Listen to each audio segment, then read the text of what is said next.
Hello दोस्तों, नमस्कार। ब्राइटवे teaching centre के यूट्यूब चैनल पे आपका स्वागत है। आज हम लोग क्लास 12th के पॉलिटिकल साइंस का चैप्टर 1 के पार्ट 3 को पढ़ने जा रहे हैं। इस चैप्टर में हम लोग 3 टॉपिक को कवर करेंगे। पहला टॉपिक होगा चैलेंज टू बाइपोलैरिटी, यानी कि दो ध्रुवीयता को चुनौती, गुटनिरपेक्षता, न्यू इंटरनेशनल इकोनॉमिक ऑर्डर, नव अंतर्राष्ट्रीय आर्थिक व्यवस्था, and India and the cold war, Bharat और शीत युद्ध। So let's start. Challenge to bipolarity, दो ध्रुवीयता को चुनौती, गुटनिरपेक्षता। हम देख चुके हैं कि किस तरह कोल्ड वॉर की वजह से वर्ल्ड दो राइवरली ग्रुप में बट रहा था, दो अपोनेंट ग्रुप्स में बट चुका था। इसी कॉन्टेक्स्ट में नॉन अलाइड मूवमेंट ने एशिया, अफ्रीका और लैटिन अमेरिका के न्यू इंडिपेंडेंट कंट्रीज़ को एक तीसरा ऑप्शन दिया। यह ऑप्शन था दोनों सुपर पावर के ग्रुप्स से अलग रहना। नॉन अलाइड मूवमेंट के पीछे एक कारण ये भी था कि युगोस्लाविया के जोसेफ ब्रॉज टीटो, इंडिया के जवाहरलाल नेहरू और इजिप्ट के कमाल अब्दुल नाज़िर की दोस्ती थी। इन तीनों ने 1956 में एक सक्सेसफुल मीटिंग की। इंडोनेशिया के सुकर्नो और घाना के वामे एनक्रूमा ने इनका ज़ोरदार समर्थन किया। ये 5 लीडर्स नॉन अलाइड मूवमेंट के फाउंडर मेंबर्स कहलाए। The first non allied summit was held in Belgrade in 1961. Belgrade is the capital of Serbia. ये समिट 3 रीज़न के वजह से हो पाया था और ये 3 रीज़न इस प्रकार के हैं। सबसे पहला, कोऑपरेशन अमंग दीज 5 कंट्रीज, इन 5 देशों के बीच आपसी सहयोग। Growing cold war tensions and it's widening arenas, शीत युद्ध का प्रसार हो रहा था, इसके बढ़ते हुए दायरे थे। और तीसरा, the dramatic entry of many newly decolonized African countries into the international arena. By 1960, there were 16 new African members in the United Nations. अंतर्राष्ट्रीय फलक पर बहुत से नए स्वतंत्र अफ्रीकी देशों का नाटकीय ढंग से उदय होना। 1960 तक संयुक्त राष्ट्र संघ में 16 नए अफ्रीकी देश बतौर सदस्य शामिल हो चुके थे। पहले नॉन अलाइड समिट में 25 मेंबर स्टेट शामिल हुए। समय गुजरने के साथ साथ नॉन अलाइड मूवमेंट में मेंबर स्टेट्स की संख्या बढ़ती गई। The 18th summit was held in Azerbaijan in 2019. It included 120 member states and 17 observer nations. Currently, there are 120 member states and 17 observers. जैसे जैसे नॉन अलाइड मूवमेंट एक पॉपुलर इंटरनेशनल मूवमेंट के रूप में बढ़ता गया, वैसे वैसे इसमें वेरियस पॉलिटिकल सिस्टम और अलग अलग इंटरेस्ट के कंट्री भी शामिल होते गए। इससे नॉन अलाइड मूवमेंट के मेजर ऑब्जेक्टिव और स्ट्रक्चर में भी बदलाव आया। इसी कारण नॉन अलाइड मूवमेंट की एग्जैक्ट डेफिनेशन कर पाना बहुत कठिन है। वास्तव में यह मूवमेंट है क्या? इसके डेफिनेशन को समझने के लिए अगर हम ये समझें कि ये मूवमेंट है क्या, उससे ज़्यादा सरल ये होगा समझना कि यह मूवमेंट क्या नहीं है। यह बताकर इसे डिफाइन कर पाना ज़्यादा आसान है। यह सुपर पावर्स के ग्रुप में शामिल न होने का मूवमेंट है कि कोई भी मेंबर स्टेट, कोई भी नेशन किसी सुपर पावर्स के ब्लॉक में न जाए। यही नॉन अलाइड मूवमेंट का मेन ऑब्जेक्टिव था। दोस्तों, यहाँ एक बात क्लियर कट समझ लेना ज़्यादा ज़रूरी है कि सुपर पावर्स के ग्रुप से अलग रहने की इस पॉलिसी का मतलब यह नहीं है कि इस मूवमेंट से जुड़े नेशन अपने आप को इंटरनेशनल मामलों से अलग थलग रखें, यानी अपने आप को आइसोलेट रखें या न्यूट्रल रहें। नॉन अलाइड मूवमेंट का मतलब आइसोलेशन या न्यूट्रलिटी नहीं है। नॉन अलाइड मूवमेंट का ऑब्जेक्टिव ये है कि वो सुपर पावर के ब्लॉक से अलग रहें, इंटरनेशनल अफेयर से कट कर नहीं रहे हैं। आइसोलेशन का मतलब ये होता है कि अपने आप को इंटरनेशनल अफेयर से काट कर रखना, अलग थलग रखना। 1787 में अमेरिका में फ्रीडम मूवमेंट चली। आज़ादी के बाद उसने फर्स्ट वर्ल्ड वॉर की शुरुआत तक अपने आप को इंटरनेशनल मामलों से अलग थलग रखा। अमेरिका ने आइसोलेशन के फॉरेन पॉलिसी को अपनाया। इसके विपरीत नॉन अलाइड मूवमेंट ने, जिसमें इंडिया भी शामिल है, पीस और स्टेबिलिटी को बनाए रखने के लिए अपने ओपोनेंट ग्रुप के बीच मीडिएशन में इम्पॉर्टेंट रोल प्ले किया। नॉन अलाइड कंट्रीज़ की ताकत की जड़ उनकी आपसी एकता और सुपर पावर्स द्वारा अपने अपने ग्रुप्स में शामिल करने की पुरजोर कोशिश के बावजूद ऐसे किसी खेमे में शामिल न होने के उनके अपने डिटर्मिनेशन में है, संकल्प में है। नॉन अलाइड मूवमेंट का मतलब आइसोलेशन का धर्म निभाना भी नहीं है। न्यूट्रलिटी का मेन मतलब ये होता है कि युद्ध में शामिल न होने की नीति का पालन करना। In the case of war आप किसी भी ग्रुप में शामिल नहीं होंगे, ये न्यूट्रल रहने की पॉलिसी है। आइसोलेशनलिज्म की पॉलिसी को फॉलो करने वाले कंट्रीज़ के लिए यह ज़रूरी नहीं है कि वह युद्ध को समाप्त करने में मदद करे। ऐसे देश युद्ध में पार्टिसिपेट नहीं करते और ना ही युद्ध के सही गलत होने के मामले में उनका कोई अपना पक्ष होता है या फिर उनकी कोई राय होती है। दरअसल कई कारणों से नॉन अलाइड नेशंस, जिसमें भारत भी शामिल है, युद्ध में शामिल हुए हैं।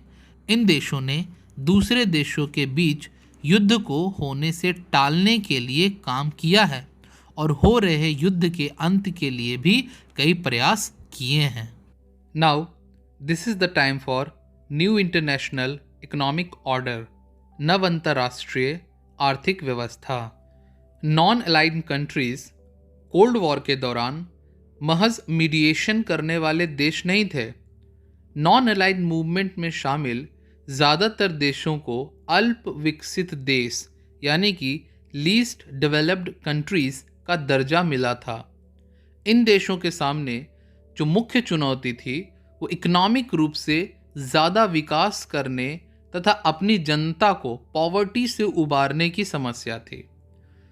न्यू इंडिपेंडेंट कंट्रीज़ की आज़ादी के लिहाज से भी इकोनॉमिकल डेवलपमेंट इम्पॉर्टेंट था। बगैर सस्टेनेबल डेवलपमेंट के कोई देश सही मायने में आज़ाद नहीं रह सकता। उसे धनी देशों पर निर्भर रहना पड़ेगा, उसे प्रॉस्पेरस कंट्रीज़ पर डिपेंडेंट रहना पड़ेगा। इसके लिए उन्हें अपनी सॉवरनिटी से भी कॉम्प्रोमाइज़ करना पड़ेगा। इसमें वह कॉलोनियल कंट्रीज़ भी हो सकते थे जिससे अभी उनको पॉलिटिकल फ्रीडम मिली है। इसी समझ से न्यू इंटरनेशनल इकोनॉमिक ऑर्डर यानी कि नव अंतर्राष्ट्रीय आर्थिक व्यवस्था के कॉन्सेप्ट का जन्म हुआ। 1972 में संयुक्त राष्ट्र संघ के व्यापार और विकास, that means the United Nations conference on trade and development से संबंधित सम्मेलन यानी कि conference, United Nations conference on trade and development UNCTAD ने एक नई रिपोर्ट सबमिट की जिसका नाम था towards a new trade policy for development. इसमें कुछ खास चीज़ों का जिक्र किया गया है। इस रिपोर्ट में वैश्विक व्यापार प्रणाली यानी कि ग्लोबल ट्रेडिंग सिस्टम में सुधार का प्रस्ताव किया गया था, यानी प्रपोजल दिया गया था। आइए अब देखें कि इन रिपोर्ट्स में क्या कहा गया था। नंबर 1, लीस्ट डेवलप्ड नेशंस को अपने उन नेचुरल रिसोर्सेज पर कंट्रोल होगा जिनका एक्सप्लॉयटेशन वेस्ट के डेवलप्ड नेशन करते हैं।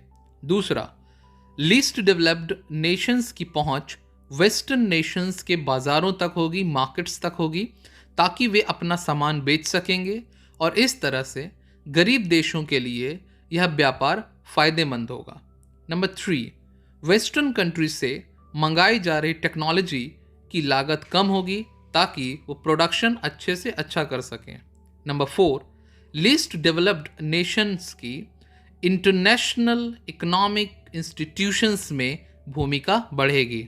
नॉन अलाइड मूवमेंट की नेचर भी धीरे धीरे बदली और इसमें इकोनॉमिक एजेंडाज को और भी ज़्यादा इम्पोर्टेंस दिया जाने लगा। बेलग्रेड में हुए पहले कॉन्फ्रेंस में 1961 में इकोनॉमिकल एजेंडाज को इतना ज़्यादा इम्पोर्टेंस नहीं दिया गया था, पर 1970s आते आते ये इकोनॉमिक एजेंडाज बहुत इम्पॉर्टेंट हो गए। इसका रिजल्ट ये हुआ कि non aligned movement economic pressure group बन गया। इन 1980s new international economic order को बनाए चलाए रखने के प्रयास भी कम पड़ गए। इसका मेजर रीज़न ये था कि डेवलप्ड नेशन लगातार इस तरह के इकोनॉमिक ऑर्डर का विरोध कर रहे थे। डेवलप्ड कंट्रीज एक सुर में विरोध कर रहे थे, जबकि नॉन अलाइड नेशन को इस विरोध के बीच में अपनी यूनिटी एकता बनाए रखने के लिए जी तोड़ मेहनत करनी पड़ रही थी। Now we are going to learn India and the cold war, Bharat और शीत युद्ध। नॉन अलाइड मूवमेंट के लीडर के रूप में कोल्ड वॉर के दौर में भारत ने 2 लेवल्स पर अपनी प्रोमिनेंट भूमिका निभाई। एक तो इंडिया ने सजग और अवेयर होकर सचेत रूप से अपने को दोनों सुपर पावर्स के ब्लॉक से अलग रखा। दूसरा, इंडिया ने कॉलोनियल पावर के चुंगल से मुक्त हुए न्यू इंडिपेंडेंट कंट्रीज के सुपर पावर्स के ब्लॉक में जाने का पुरजोर विरोध किया। इंडिया की पॉलिसी ना तो नेगेटिव थी ना ही पैसिव। नेहरू जी ने विश्व को याद दिलाया कि नॉन अलाइंड कोई पलायन की नीति नहीं है। That means it is not the policy of fleeing away. इसके विपरीत कोल्ड वॉर के दौरान राइवलरीज की जकड़ ढीली करने के लिए इंडिया इंटरनेशनल अफेयर्स में एक्टिवली पार्टिसिपेट भी कर रहा था और साथ ही साथ हस्तक्षेप भी कर रहा था। भारत ने दोनों गुटों के बीच मौजूद कॉन्फ्लिक्ट्स को कम करने की कोशिश की और इस तरह उसने इन मतभेदों को पूरी तरह से युद्ध के रूप लेने से भी रोक दिया। भारत के डिप्लोमैट्स और लीडर्स का उपयोग अक्सर कोल्ड वॉर के दौरान राइवलरीज के बीच कन्वर्सेशन कायम करने तथा मीडिएशन करने के लिए भी हुआ। मिसाल के तौर पर 1950s के शुरुआत में कोरियन वॉर के दौरान इंडिया की इम्पॉर्टेंट भूमिका थी।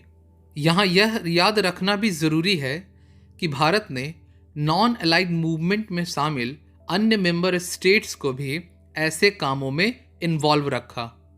कोल्ड वॉर के दौरान भारत ने लगातार उन क्षेत्रीय दैट मीन्स रीजनल और इंटरनेशनल ऑर्गेनाइजेशन को सक्रिय बनाए रखने की कोशिश की। जितने भी रीजनल और इंटरनेशनल ऑर्गेनाइजेशन थे वो लगातार एक्टिव रहे, जो अमेरिका या सोवियत यूनियन के खेमे से जुड़े हुए नहीं थे। ऐसी भारत की कोशिश थी।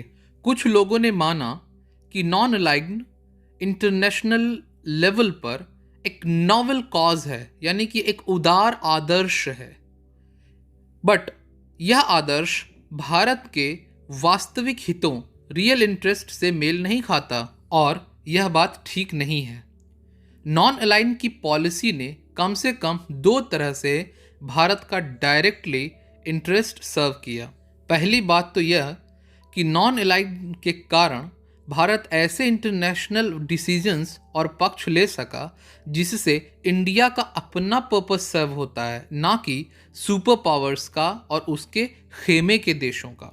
दूसरा, भारत हमेशा इस पोजीशन में रहा कि एक सुपर पावर अगर उसके खिलाफ जाए तो वह दूसरे सुपर पावर के करीब आने की कोशिश करता था। अगर इंडिया को यह महसूस होने लगा कि महाशक्तियों में से कोई भी उसकी अनदेखी कर रहा है या उसके ऊपर अनुचित प्रेशर डाल रहा है, तो वह दूसरे सुपर पावर्स की तरफ अपना रुख कर सकता था। दोनों ग्रुप्स में से कोई भी भारत को लेके न तो पूरी तरह से बेफिक्र हो सकते थे और ना ही धौंस जमा सकते थे। इस तरह की डिप्लोमेसी कभी ऑटो वन बिस्मार्क ने की थी। इंडिया के नॉन अलाइन की पॉलिसी को कई कारण से आलोचना भी की गई, दैट मीन्स इसका क्रिटिसिज्म भी किया गया। हम यहाँ ऐसे 2 क्रिटिसिज्म की चर्चा करेंगे। पहला क्रिटिक ये था और इसके पीछे लॉजिक ये था कि इंडिया के नॉन अलाइन की पॉलिसी सिद्धांत विहीन है, दैट मीन्स अनप्रिंसिपल्ड पॉलिसी है। कहा जाता है कि भारत अपने नेशनल इंटरेस्ट को सर्व करने के नाम पर अक्सर इंपॉर्टेंट इंटरनेशनल अफेयर्स पर कोई पक्ष लेने से बचता रहा। दूसरा, क्रिटिसाइज करने वालों ने दूसरा लॉजिक ये दिया है कि इंडिया के व्यवहार में कभी भी स्टेबिलिटी नहीं रही है, कोई स्थिरता नहीं रही। कई बार भारत की स्थिति यानी कि इंडिया की पोजीशन कॉन्ट्राडिक्टरी रही। सुपर पावर्स के ब्लॉक में शामिल होने पर भारत दूसरे देशों की आलोचना करता था, पर भारत ने खुद ही 1971 के अगस्त में यूएसएसआर के साथ मित्रता की संधि पर हस्ताक्षर किया था। India signed the treaty of friendship in August 1971 with the USSR for 20 years. India के इस रुख से बाकी के ऑब्जर्वर नेशंस ने भारत का सोवियत ब्लॉक में शामिल होना माना।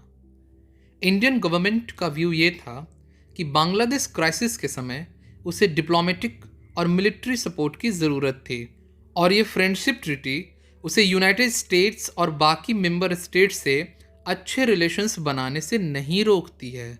नॉन अलाइन की पॉलिसी कोल्ड वॉर के कॉन्टेक्स्ट में पनपी थी। दूसरे चैप्टर में हम पढ़ेंगे कि 1990s के दौरान, खास करके 1990s के शुरुआती वर्षों में कोल्ड वॉर का अंत हुआ और सोवियत ब्लॉक का विघटन हो गया, यानी कि सोवियत यूनियन वॉज डिसइंटीग्रेटेड। इसके साथ ही एक इंटरनेशनल मूवमेंट और इंडिया की फॉरेन पॉलिसी की मूल भावना के रूप में नॉन अलाइड मूवमेंट की रेलेवेंसी और इफेक्टिवनेस में थोड़ी कमी आई। फिर भी नॉन अलाइड में कुछ फंडामेंटल वैल्यूज़ और थॉट्स शामिल हैं।